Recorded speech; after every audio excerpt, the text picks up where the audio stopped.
pourquoi le New Age s'est éclaté au sol. Hello tout le monde et bienvenue dans la partie 3 de ma vidéo sur le New Age. Donc vraiment cette partie elle est beaucoup plus centrée sur mon expérience, moi ce que j'en ai vécu, ce que j'en ai tiré et ce que j'en ai compris par la suite. Donc finalement, si on reprend le cours des choses, quand j'étais plus jeune, quand j'étais enfant, eh bien je me souviens, j'ai quelques bribes comme ça de souvenirs de moi qui parlaient au ciel, qui parlaient à la nature. Alors à qui? On pourrait se poser la question. C'est vrai que j'avais pas forcément d'éducation spirituelle particulière, que ce soit au niveau de la religion ou tout simplement au niveau de la spiritualité globale qu'il y avait durant mon enfance. Mais voilà, instinctivement, j'ai toujours vraiment été happée finalement par ce besoin de parler avec la vie, de parler avec tout ce qui pouvait se trouver dans l'invisible, ou en tout cas dans mon cœur. Et ce que je ressentais, c'était vraiment ça. C'était vraiment très logique et très instinctif de ma part de venir parler à la vie, m'exprimer, parler de mes émotions, essayer de comprendre pourquoi des choses, telle ou telle chose m'arrivait. C'était vraiment très instinctif chez moi. Donc au fur et à mesure que je grandissais, eh bien, j'avais ce besoin d'aller me retrouver dans des groupes de vidéos, des livres, des chansons, des manières de penser, des amis qui parlaient beaucoup plus de ces sujets-là parce que j'avais besoin de trouver ces réponses et de me sentir comprise parce que j'étais un petit peu seule. Lorsque le confinement est arrivé, j'avais à peu près 16 ans et donc je suis passée du lycée avec une vie sociale, forte, en plus à l'internat, donc vous imaginez bien, j'étais vraiment tout le temps en contact avec tout le monde, à absolument rien, dans une campagne, à vraiment être seule, longtemps.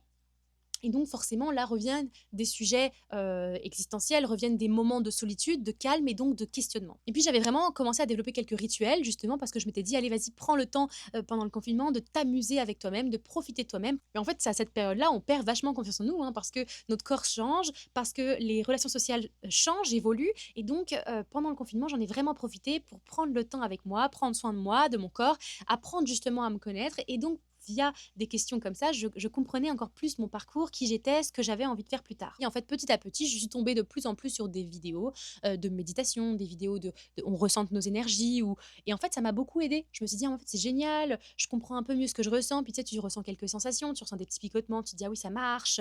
Tu as vraiment l'impression. Puis une fois que tu sors de ces moments-là où tu as bien respiré, tu as été calme, il y a un joli coucher de soleil en plus, tu es vraiment toute seule dans un champ, eh bien, en fait, tu te reconnectes. Et donc, il m'est arrivé pas mal de choses, en fait, au fur et à mesure que je recommençais à m'ouvrir à ce monde-là. Il m'est arrivé beaucoup de choses très positives, de sensations, et à la fois des choses aussi très compliquées, parce que je commençais aussi à attirer des trucs que je comprenais pas forcément. Comme par exemple, la nuit, j'avais l'impression qu'on m'observait, j'avais l'impression qu'il y avait quelque chose dans ma chambre. Alors c'est vrai que ça faisait aussi partie de mes terreurs nocturnes quand j'étais plus jeune. Quand j'étais plus jeune, j'avais vraiment, je me souviens vraiment de souvenirs où je me retrouve toute seule dans le noir, mais j'étais vraiment une enfant à cette époque, avec beaucoup de terreur de la nuit, des sensations qu'il y avait quelque chose sous mon lit, que quelque chose sortait de mon miroir, que il y avait des bruits, j'entendais des voix quand j'étais plus jeune. Et en fait, quand j'ai grandi à 16 ans, c'est vrai que ça s'était un peu calmé. Et en fait, en réouvrant ces portes-là, j'ai ressenti de nouveau, finalement, des peurs de la nuit. Et donc, j'ai des peurs du noir aussi, des peurs de ce qui pouvait se trouver, parce qu'en fait, tu ouvres des portes. Tu ouvres des portes à ton esprit et aux énergies de pouvoir rentrer en toi, puisque tu te poses des questions. Donc, ça veut dire que tu regardes dans cette direction-là. Donc, forcément, il va se passer des choses. Et donc, mes émotions ont commencé à changer, mes énergies ont commencé à changer. J'ai commencé à comprendre de plus en plus de choses et ça me donnait de l'espoir, parce que je me disais, ok, plus je comprends, plus il faut que j'avance, parce que ça veut dire que je suis sur le bon chemin, que je vais trouver les réponses. Et c'est vraiment ça qui s'est passé à ce moment-là. Donc je commence à m'intéresser aussi aux pierres, je commence à m'intéresser aussi aux esprits, je commence à m'intéresser à la cartomancie, à tout ce qui est médiumnité, enfin tout ce qui tourne un petit peu autour de l'ésotérisme. Ça commence à me parler, à me dire en fait je comprends mieux. Et en fait tout commence à prendre du sens. Je commence à faire des liens entre ma famille, ce que j'ai vécu, qui je suis, ce que je ressens. Et en fait tout commence à être logique dans ma tête. Et donc c'est génial parce que enfin pour une fois je comprends, et j'ai l'impression en tout cas de comprendre et de trouver des réponses. Donc le confinement passe, je continue, tu vois, à faire mes petits rituels. Je commence un peu à être la sorcière de mon école, dans le sens où tout le monde vient me voir, en me disant ah tu peux même pas te donner tes pierres. En plus je commençais les huiles essentielles aussi parce que ça allait ensemble dans l'évolution que j'ai eue. Donc vraiment tout le monde me prenait un petit peu pour Madame Irma. Et donc je continue. Là je rentre en école supérieure. Donc quelques années plus tard, je me retrouve en école supérieure et donc là, je suis persuadée de que tout ça existe. Et voilà, au fur et à mesure, je me sentais comprise en fait par ça. Je me sentais vraiment complètement moi-même lorsque j'utilisais ces méthodes-là. Et donc ça a vraiment été hyper positif pour moi, le moment où je me suis sentie vraiment comprise par un mouvement, en fait, comprise par des personnes, par les ressentis des autres. Parce que c'est vrai, quand tu grandis, tes parents te donnent des conseils pour ton avenir, mais à la fois, ils te parlent pas de eux, ce qu'ils ont vécu à ce moment-là, ta famille non plus. Et donc, du coup, tu te dis, mais en fait, est-ce que je suis la seule à ressentir ça? Est-ce que je suis folle? Et donc, le fait de te sentir comprise par un mouvement, et en plus, on t'explique encore plus de choses qui prennent du sens, et du coup, tu comprends encore plus de choses sur toi, bah, en fait, tu as l'impression d'évoluer, de grandir, de te libérer. Et donc, tu as l'impression d'être dans une quête comme ça, c'est une quête, en fait, c'est une mission de vie finalement que tu te donnes, de vouloir comprendre de plus en plus, trouver les réponses pour vraiment atteindre une forme de paix intérieure, parce que tu as l'impression que sans ça, la paix, elle ne viendra jamais.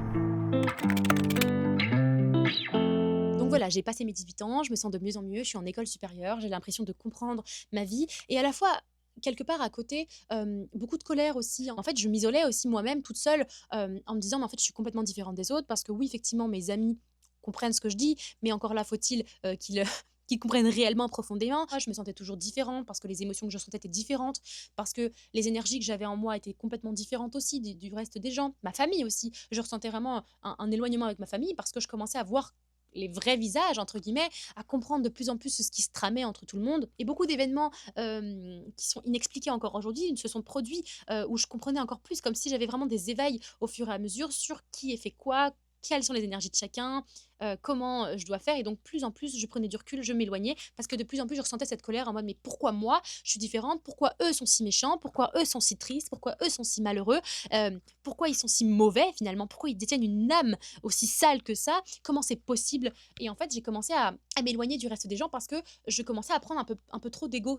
C'est assez difficile à expliquer cette sensation, c'est-à-dire que comme moi, j'avais compris qui j'étais, de plus en plus, comme moi, je ressentais toute la bienveillance, la lumière, la divinité en moi, eh bien j'estimais que dès que quelqu'un faisait une petite erreur, oh, c'était qu'une merde, quoi. En gros, c'est vraiment, oh, mais tu fais une erreur, t'as pas compris qui t'étais, t'as rien compris, tu travailles pas sur toi, et donc t'es mauvais. Tu vois ce que je veux dire? Et donc, au lieu de regarder vraiment la vérité en face, effectivement, il y a des gens qui font des choses très, très mal, il y a des gens qui sont perdus et donc qui se perdent en faisant des actions qui sont mauvaises aussi. Et en fait, je voyais que le côté négatif. Je voyais plus du tout les côtés positifs des gens parce que je devenais un peu un radar à mauvaises personnes, mais un peu trop aiguisé, et donc et sans capacité de remise en question. Ce radar-là était vraiment: t'as fait ça, donc t'es mauvais. C'était vraiment un algorithme très classique. Donc je m'éloignais en fait de plus en plus. T'as fait ça, je t'aime pas. T'as fait ça, machin. T'as fait ça, je m'éloigne. Et donc je me protège. Et donc je m'invente une vie en fait au fur et à mesure que du temps passe. Je finis par vraiment être haineuse, à rabaisser dans mon cœur les gens, à les regarder de plus en plus mal aussi, à je développe cette forme de haine envers le reste du monde,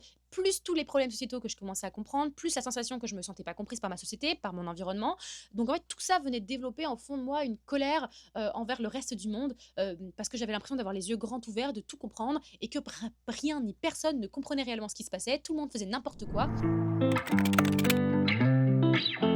Et donc c'était vraiment ça en fait qui commençait à se cacher derrière moi. Plus le fait que je travaille de plus en plus sur toutes ces énergies, les méditations, les huiles essentielles, ça m'ouvrait des portes aussi, ça nettoyait mon corps, ça m'aidait, mais à la fois ça m'ouvrait aussi des portes. Je faisais beaucoup de rêves, c'était pas, j'appellerais pas ça des cauchemars vraiment, parce que j'avais pas peur de ces rêves-là quand m'endormais la nuit.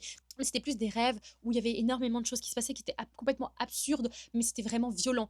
Des tueurs en série, des énormes tornades, ma famille qui se fait emporter, mes amis qui se font emporter, des tsunamis, des volcans qui explosent, des explosions nucléaires. Mes rêves étaient, je me réveillais le matin, j'avais des courbatures, j'étais épuisée de ma nuit, et pourtant j'avais dormi parce que je faisais des rêves qui me transcendaient, quoi, et je comprenais rien. En plus, j'essayais de trouver des solutions, des réponses, et je passais du temps et du temps. J'avais l'impression de tout comprendre et à la fois de rien comprendre. C'est extrêmement paradoxal parce que finalement, plus j'avançais, plus j'apprenais des nouvelles choses, et donc plus j'avais l'impression de comprendre qui j'étais, de comprendre ce qui se passait dans le monde. Plus j'avançais, en fait, finalement, moins j'avais de réponses parce que plus je me sentais perdue, donc plus j'avais ce besoin encore plus d'avancer, parce que chaque réponse sont des espèces d'infimes parties de vérité. Donc tu es en recherche constant, et donc tu passes beaucoup plus de temps à te poser des questions et à te sentir différente et à te sentir mal et à c'est compliqué parce que tu comprends rien, plus qu'à me sentir vraiment alignée avec moi-même, parce que les moments d'alignement, c'était vraiment 5 minutes après la méditation, et après revenaient toutes ces questions stressantes que je me posais. En fait, toutes ces questions-là m'ont pris énormément de temps et m'ont pris toute mon énergie finalement, tout mon cerveau. Au lieu de profiter vraiment comme une gamine de 20 ans et de 19 ans, je le faisais un petit peu, et à côté, j'étais vraiment beaucoup plus centrée sur toute cette partie-là. Et donc, je suis allée de plus en plus me renseigner. Et finalement, à mes 19 ans, m'est arrivée une opportunité de vie que j'ai décidé de prendre en main. Je me suis dit, ok, ça correspond exactement avec moi. J'avais besoin de prendre du recul avec mon pays, avec ma famille, avec mes amis, avec mon monde dans lequel je suis née.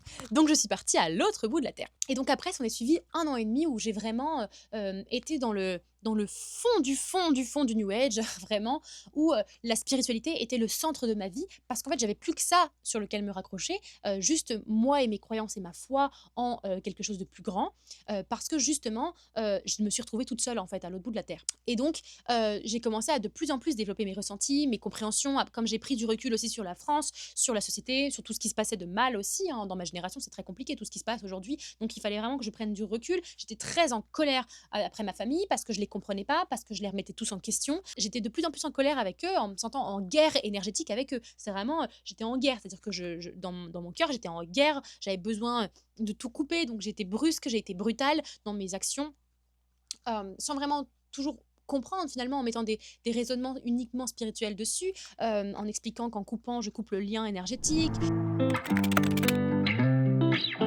Et puis, pendant ces 2 ans et ben il m'est arrivé encore plus de choses, j'ai commencé à faire des paralysies du sommeil. Alors ça, c'est vraiment quelque chose qui m'était jamais arrivé. J'ai commencé un peu à jouer avec ça, c'est-à-dire que je ressentais dans la maison des énergies très dark, très noires. Je ressentais qu'on me suivait en termes d'énergie, j'avais l'impression d'avoir toujours quelque chose dans mon dos, quelque chose de noir qui me suivait, et donc le soir, j'avais l'impression de devoir me protéger, donc je faisais des petits rituels de protection, où vraiment, mais en fait, je sentais qu'il arrivait, et puis en fait, j'avais l'impression d'avoir oublié de dire une phrase ou un bon mot, ou d'avoir pas mis cette pierre ou pas la sauge ou pas le palo santo. Il manquait quelque chose, et en fait, quand je m'allongeais, je sentais ce poids m'écraser, et ça m'écrasait réellement. Et donc, je partais en paralysie de sommeil et je combattais comme ça. Donc, encore plus que quand j'étais en France, ont été vraiment des rêves, mais on pourrait faire des films avec des rêves de science-fiction, des trucs de dingue, des choses. Je suis sur cette terre, mais pendant l'ère glaciaire, ou je suis sur cette terre au même endroit à l'instant T, mais il se passe des trucs de fou. Il y a des animaux avec des ailes bizarres. J'ai l'impression que aussi comme des animaux de totem, je croyais à cette époque, qui me parlaient, qui venaient me voir. Vraiment, quand je vous dis, les tsunamis continuaient, les tornades continuaient, les volcans continuaient, les explosions continuaient, et à chaque fois, je devais me protéger. À chaque fois, je devais protéger les gens autour de moi. Ma famille arrivait beaucoup dans mes rêves aussi. Je les avais énormément. Et donc le matin, vraiment, quand je vous dis j'étais épuisée, c'était encore pire qu'avant. Et je me souvenais de tout par cœur. J'étais pas stressée. J'étais juste, pourquoi ça m'arrive à moi? Qu'est-ce qui se passe? Qu'est-ce que je fais de mal? Ou qu'est-ce que je n'ai pas compris? Et puis après, voilà, j'ai vraiment enchaîné aussi sur tout ce qui est plantes médicinales, où j'ai commencé à nettoyer mon corps avec plein de plantes médicinales différentes, à m'ouvrir à des pratiques nouvelles, hein, parce qu'à l'autre bout du monde, il y a des nouvelles cultures, et il y a des nouvelles manières de penser, et il y a des nouveaux environnements, des nouvelles personnes avec qui tu discutes, des nouveaux apprentissages qui ont été extrêmement intéressants, et à la fois qui m'ont aussi de plus en plus perdue, parce que plus j'apprenais de choses sur le spirituel, plus je m'éloignais du matériel, finalement, du réel. Donc pendant 2 ans, à mes 19 ans jusqu'à mes 21, 20 ans, j'étais vraiment entre ces 2 trucs-là, à essayer de jongler entre mes émotions spirituelles, mes énergies spirituelles, le fait qu'il faut toujours me nettoyer. J'avais l'impression d'être en constante quête de nettoyage parce que j'ai l'impression d'être sale. Vraiment cette peur, cette paranoïa finalement que quelque chose allait m'arriver si je ne travaillais pas sur moi suffisamment pour atteindre finalement le niveau, de sagesse, le niveau, de pureté que je devais atteindre. Et donc ça a vraiment fait partie de mes 2 ans, de mes 1 an et demi, on va dire, là-bas. Et puis tout d'un coup, tout part dans tous les sens. Tout explose, rien ne va plus, et je perds tout d'un coup. C'est-à-dire qu'en plus, j'avais coupé avec mes amis, ma famille, mon pays, et je me retrouve un peu à l'abandon, perdue dans un espèce de tumulte fou, d'énergie, d'émotions, de souvenirs, de peur. Et je me dis, mais où je vais? Qu'est-ce que je fais? Et donc, en fait, là, après, s'en est suivi, on va dire, 1 an, compliqué et à la fois magnifique, d'expériences de vie extraordinaires à l'autre bout de la terre, où je suis revenue à moi. C'est-à-dire que je descendais de plus en plus de mon escalier, où j'étais montée bien trop dans un monde spirituel, j'étais même limite plus sur la terre, pour redescendre au fur et à mesure et revenir dans le matériel d'une manière beaucoup plus saine que je l'étais quand j'étais plus jeune, mais beaucoup plus saine que je l'étais quand j'étais là-haut, à l'autre bout, à l'autre bout du monde. Et donc petit à petit, j'ai raccroché les wagons. J'ai récupéré, après cet événement tellement dur que j'ai vécu, et j'ai ressenti une émotion noire, j'ai vraiment un moment de peur, d'inconnu, de solitude atroce, qui m'ont été extrêmement bénéfiques par la suite, mais qui ont été violents. Et bien ensuite, j'ai compris qu'il faut redescendre sur Terre. Il faut vivre le moment avec la Terre. Il faut récupérer et travailler son environnement, travailler ses relations sociales, travailler qui je suis d'une manière beaucoup plus douce, beaucoup plus apaisée, beaucoup plus simple en fait. Et j'ai compris la simplicité, et j'ai compris le fait que voilà, ça y est, maintenant tu dois revenir à toi, reviens, tout va bien, tu vois? Tu pas mauvaise, t'es pas horrible, c'est pas parce que, de temps en temps tu fais des petits écarts que tu vas être quelqu'un d'horrible, c'est pas parce que tu récites pas ce texte-là que tu vas être quelqu'un d'horrible. C Toutes ces énergies que je ressentais finalement. Donc bien évidemment après, cet enfer que j'ai vécu, au moment où je l'ai vécu vraiment dans cette toute petite partie, et bien ensuite s'en est suivi complètement une coupure complète entre le monde spirituel et moi. C'est-à-dire que, juste après que, tout s'effondre, tout s'écroule, j'ai vraiment eu cette sensation que j'avais fermé toutes ces portes, que j'étais retombée. En fait, pouf! Je suis retombée sur terre. C'est-à-dire que j'avais des ailes, je m'étais envolée et là, paf! Je me suis pris une belle claque et je me suis repété la gueule. Je suis revenue sur la terre, mon coco, elle est bien dure. Et donc, toutes les portes ont fait clac, elles se sont toutes fermées.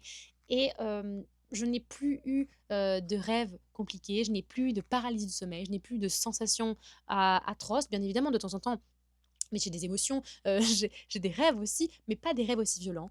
Tout est redevenu beaucoup plus simple, et j'ai repris le cours des choses d'une manière beaucoup plus apaisée. Et donc, j'ai refermé toutes ces portes en décidant de revenir sur terre et d'accepter la terre, finalement, d'accepter la vie matérielle telle qu'elle est, avec toute sa beauté, sa grandeur, tout en gardant ma foi que j'avais depuis que je suis petite, mais en la retravaillant, visée sur quelque chose de beaucoup plus simple. J'ai rencontré plein de magnifiques personnes qui m'ont accompagnée par rapport à ce parcours-là.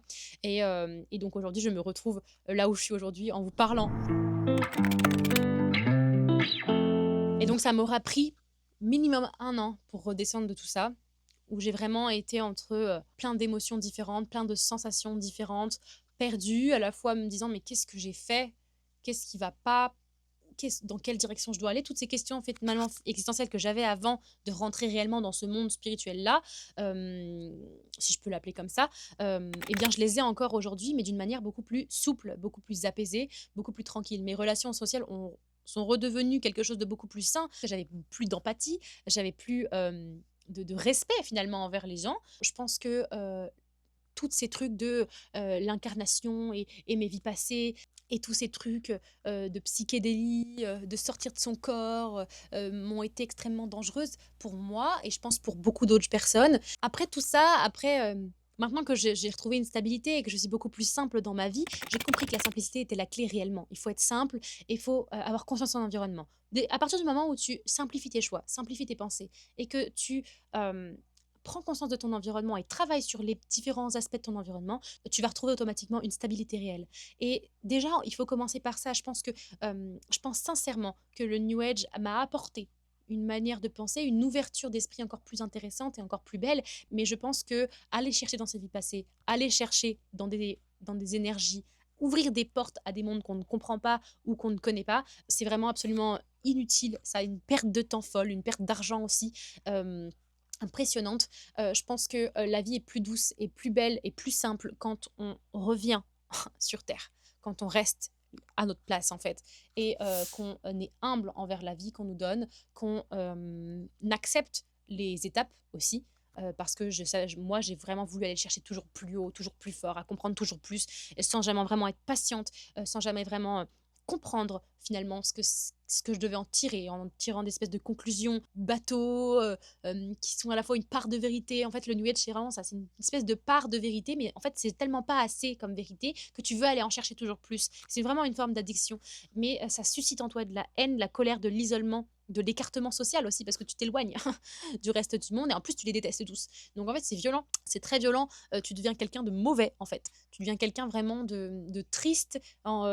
Tu montres à tout le monde une douceur, une beauté. Tu as l'impression quand tu regardes cette personne qu'elle va bien, qu'elle est heureuse et qu'elle a l'air apaisée, mais en fait, pas du tout. En fait, elle est constamment en questionnement, elle est constamment dans le doute, dans la remise en question de chaque chose qu'elle a fait pour essayer d'avoir toujours la meilleure énergie possible, sans pour autant accepter les phases de ta vie, les phases de ton corps, les phases d'apprentissage. Chacune des personnes sur cette terre a les réponses qu'elle a besoin d'avoir, aura les réponses qu'elle aura besoin d'avoir et aura le chemin qu'il aura besoin d'avoir. Et comme on dit, tous les chemins mènent à Rome. Et c'est vraiment ce que je retiens aujourd'hui, c'est que je jugeais beaucoup les gens sur leur parcours de vie aussi, sur leur choix de vie qu'ils avaient fait. Mais qui suis-je en fait? Qui suis-je moi, jeune fille de 20 ans, pour analyser d'une manière aussi violente tout le monde, pour juger et surtout pour être méchant envers les gens et faire du mal finalement à moi-même d'abord et aux autres ensuite, en m'éloignant à ce point du reste du monde, en m'éloignant de la douceur, de la paix, de l'amour finalement et de la tranquillité. Bien sûr que je garde beaucoup de leçons et je trouve ça extraordinaire le parcours que j'ai eu et je suis ravie d'avoir eu ce parcours-là et d'avoir fait toutes ces étapes-là pour en arriver où je suis aujourd'hui. C'est vraiment pour ça que je partage toutes ces vidéos parce que je pense que le monde est devenu trop complexe.